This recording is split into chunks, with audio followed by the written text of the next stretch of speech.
আসসালামু আলাইকুম। 1971 সালে পাক বাহিনী বাংলাদেশের সাধারণ মানুষের উপরে আক্রমণ করছিল, নির্যাতন করছিল। শিশু থেকে শুরু করে বৃদ্ধ থেকে শুরু করে কেউ রক্ষা পায়নি পাক বাহিনীর কাছে।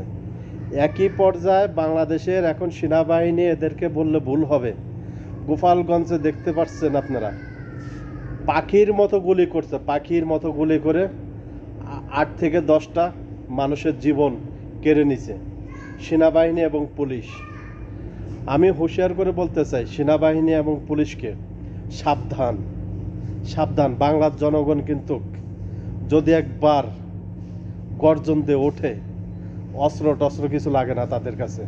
তাদের অস্ত্র হচ্ছে তাদের হাতিয়ার, তাদের এই একটা হাত, এই হাতের থাবাটাই এনাফ, একটা থাবাই এনাফ। সেনাপ্রধান